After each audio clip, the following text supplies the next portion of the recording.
Hi, Professor Kade. Um, I decided to do a video about my cultural immersion experience because I think you would miss my voice now that our classes has ended. Oh. But let me tell you all about it. Um, I asked my friend Sharky to allow me to attend one of their um, Shabbat or a something Jewish about something Jewish, and she was able to connect me with this people. It was the Bruce Street Minyan. It's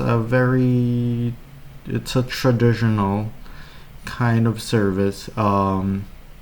So this happened May 29 on 7 p.m. Um, yeah, and she was, or I expected for her to come with me, but she just doesn't want to. um, yeah, so I went there to the Ethical Society of Philadelphia. It was near the Garden Square. Hmm. The Garden Square. Um, yeah, and I met with these people who are really welcoming. Honestly, I didn't know anything about the Jewish cultural group or expecting anything. Just because I don't know a lot about them. There's not a lot of Jewish people in the Philippines, but I decided that it's a great time to get to know them with all the issues surrounding what's happening, just to see what's real, hopefully to know what's not. Um, you know, with the war happening in Israel or Palestine, whatever um, political leanings you're going into. Um, but yeah, it was a Shabbat. They only had one rule for me, which was no electronics, so I wasn't able to get any pictures, sadly. Um, but yeah, they gave me this sort of prayer book. It was in Jewish, or Hebrew rather. So I wasn't able to understand anything, and their prayers were essentially in Hebrew, which I don't understand it at all. Um, so let me just describe my emotional experience and expectations. Um, Honestly, I expected to be bored. My family's pretty religious, a Roman Catholic religious, and I expected for it to be something similar, and it was. It was a long service. They did their prayers, they did lots of music, which I enjoyed. There was this one guy who was stomping on rhythm, which I thought was really awesome. It was, yeah, and they seem to know the prayers. They seem to know the sequences to the whole meeting, which I wasn't really privy to or could ask the people there. Um, Honestly, I just felt a little bit scared. It's a religious practice. Um, I don't want to be thrown out or chased out if I do something that would be disrespectful to their culture because I didn't know any better. Um, but they were very welcoming. They gave me a book. I tried to follow, but I couldn't since even the letters were different. Um, But yeah, I I was wrong. They were welcoming, but I was kind of right on it being a bit boring. Let's see. What did I learn that was new or unexpected? Um,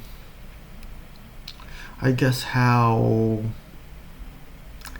kind of strict the religion was. Um, like no phones for almost 2 days, so it starts at night, Friday night, and ends at Saturday afternoon. You're not allowed to use any phones. They explained to me it's just one of their rest days. It's almost similar to doing no work, but it just evolved through time. Um, Regarding their practice, it was fairly similar to how religions do. They pray to a deity, a god, and about their worries. Some of them I understood was the war happening. Of course, nobody wants war. The other one is their loved ones who have passed away. There was a prayer of lamentation. Yeah, and it's fairly similar to how Roman Catholics pray over the dead, just to alleviate that feeling of loneliness. Um, but other than them being welcoming, which was kind of unexpected, it was great. Personal impact. What did I learn about myself? Um, I thought after all this time I would be fairly comfy about attending religious services. It's still kind of iffy because of my religious trauma. But I did enjoy how all of them just come together, pray together, just do something together to build a community. Um, and I thought it's still great. I kind of miss that, but it's just not for me. About satisfaction, I wish I could understand what they were saying. I wish I knew the words to their songs because it sounded so cool, so traditional, like a chanting. I don't know if you know about Gregorian chants, but that was pretty cool of them to hear how um, they know how to sing the prayers. Afterwards, it was explained to me they don't have a specific tune or notes to the songs. They just know by ways of verbally transferring the knowledge. Um, so some of them would make harmonies, and some of them do not make the harmonies or the melodies. It was great to hear at least once in your life. Um, I would change, like, I would be much more engaged. I wish I knew one song, preferably the song about the lamentation, because that one sounded really, really sad. And there was no English translations to it. Um, as a counselor, I think it was still important for me to go. Um, I didn't know a lot about the Jewish culture, and I did ask some spicy, sensitive topics depending on the people there. Um, and I think the most important thing is to realize they're a diverse set of people. Not everybody agrees with what's happening with Palestine or Israel, um, and essentially it divided their groups into two people. So if it would influence me, I would say it's still a very diverse group of people, a very diverse religious group of people, and there's two ways of getting through this. My friend Sharky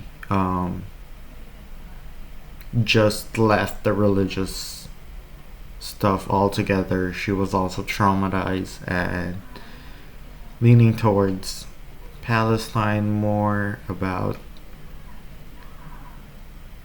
what's happening there. Another friend that I have is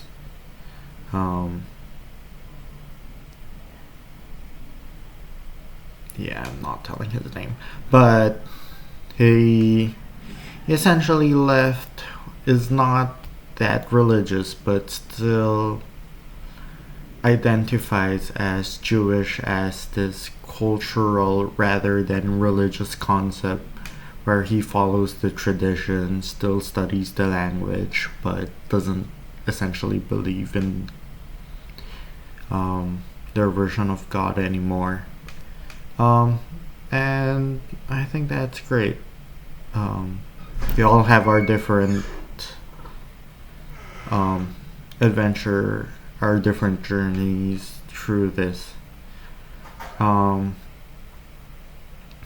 think regarding now, we don't know what is happening in that side and the battles they are facing. Sorry, my roommate came in. Yeah, so I think regarding understanding a counselor's role, in recognizing the bias and racism, oppression, discrimination against these groups, they are a very diverse set of people. It's pretty hard to tell their belief system, and it's just, apparently you can separate the belief system from the cultural system, such as what happened with my other friend.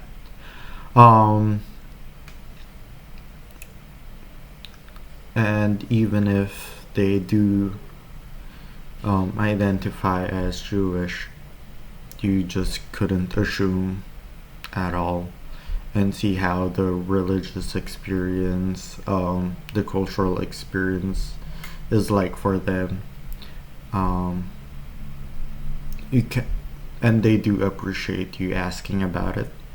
I thought they would be a little bit more defensive, much more resistant to it. But I was wrong. They loved the open-mindedness. They loved the sharing about their culture, what it means to them. And I think it's just what people should do in the future. I kind of wish I could separate what was the bad myth about the Jewish people, because I've heard some really crazy stuff, like some people think they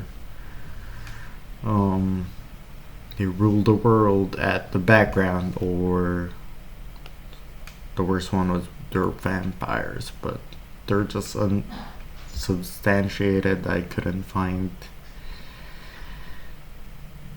any reasoning why those kinds of stories exist. Because I do think they're just some ordinary people with a set of traditional belief system very close to other belief systems. It just wasn't that special at all to me.